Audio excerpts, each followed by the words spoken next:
يا حاج سيكتب من القيفان والوزن الثقيل، نوادر تعجبها للذوق رفع الحانها، من فوق الأكزز نربع دروب الفيافي وسط ليل،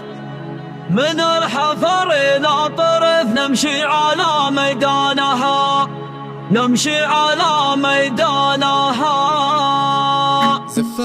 يا حاج سيكتب من القيفان والوزن الثقيل، نوادر تعجبها للذوق رفيع الحانها، من فوق الأكزز نربع دروب الفيافي وسط ليل، من الحفر إلى طرف نمشي على ميدانها، مشان قوم بالمكارم والوفا ما له مثيل، ما جدول السيره ما بين الناس عالي شانها. مبروك يا رمز الفخار يا راعي الفعل الجميل، يا فارس للسليل المرجله وحصانها، ابن معاش كفها الهمال من بين المخيل، له وقفة بين العرب من طيب راس صانها. اخوانك احزموا بفرع تشوش باليوم المهيل، افعالهم بين العرب متعليا بنيانها، ابوهم معاشر قاب المرجله ضلع طويل، لسيرة بين البشر ما يختلف ميزانها، عساه في جنة عدن ينعم في ظل الظليل، في جنة الفردوس ينعم في نعيم جنانها. كم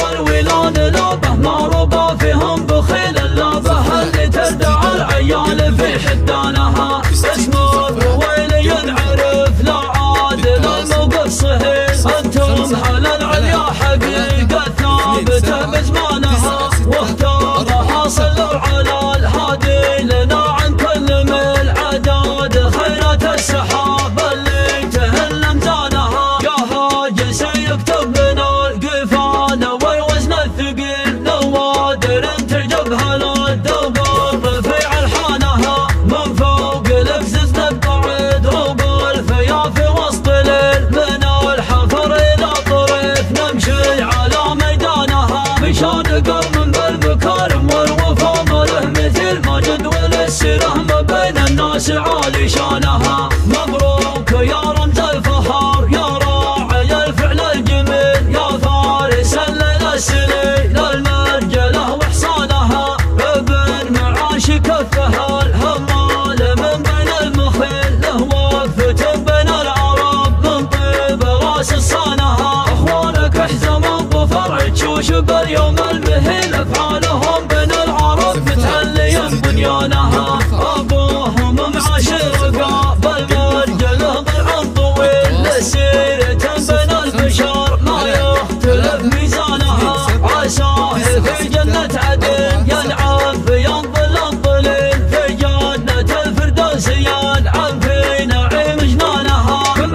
والولان لابه ما ربى فيهم بخيل، اللابه اللي تردع العيال في حدانها، اسمه الرويل ينعرف لا عادل الموقف صهيل، انتم على العليا حقيقة ثابتة بزمانها.